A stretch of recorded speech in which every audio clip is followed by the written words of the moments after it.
3 associés, il y a Romain, Camille et moi-même. Le champignon urbain, c'est un projet qui a 2 ans et demi. Donc l'idée, c'est de cultiver des champignons frais en ville, dans des lieux qui sont à destination temporaire. Et la vocation, c'est de faire pousser nos champignons et de les vendre ici en circuit court. Donc on fait des shiitake et des pleurotes. Pourquoi? Parce que c'est extrêmement bon. Parce que ça pousse comme tu vois derrière nous sur des ballots de paille. C'est déjà des champignons hors sol en fait dans la nature, ils poussent sur du bois mort. Donc là c'est du substrat qui est constitué de paille, céréales et sur de bois. Au-delà du goût, c'est vrai que ça a des apports nutritifs intéressants, en vitamines B et D notamment. Après, historiquement en Asie, le shiitake, il est appelé l'élixir de vie. Ça fait 2000 ans que c'est cultivé en Chine et au Japon. Et s'il a ce nom-là, on doute bien que c'est pas sorti de nulle part non plus. Donc voilà, on a régulièrement des clients qui viennent nous voir et qui le prennent aussi pour ses vertus santé, le shiitake. Et puis au-delà de ça, ça permet un petit peu de compléter la part protéique pour les gens qui ont un régime plutôt végétarien.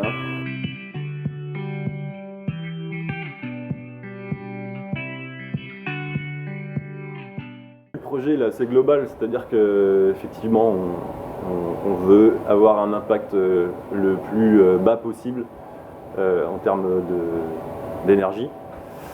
Donc il y a ça, il y a l'utilisation de bâtiments qui sont en friche et qui sont vides, qui servent à rien. Il y a la distribution à vélo, donc on a une assistance électrique sur 3 vélos, mais on essaye de limiter un maximum l'impact.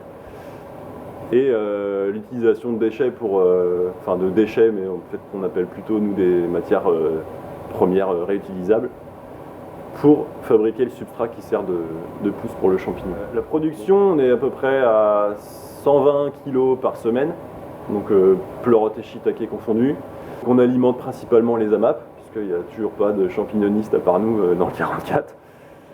50% va en AMAP, après quelques restaurateurs, quelques distributeurs. Et donc on a 40 mètres carrés de culture ici, et le projet c'est d'investir une chapelle dans le cadre d'un appel à projet auquel on avait répondu, dont on est sorti lauréat. Donc on a eu les clés il y a 3 semaines.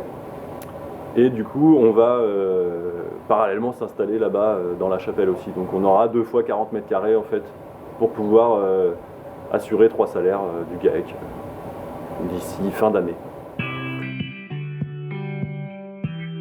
En gros, dans le champignonisme, il y a 3 métiers.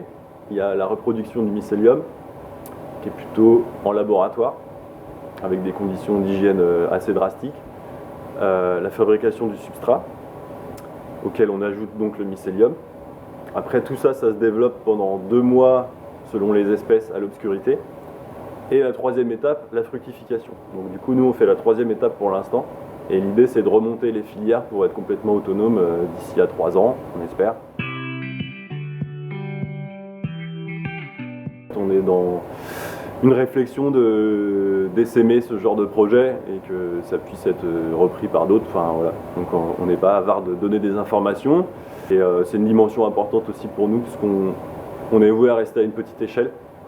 On ne distribuera pas a priori à l'extérieur du périphérique nantais. Et du coup on est plus pour essaimer et prôner ce genre de petit système agricole que d'en faire une grosse structure internationale.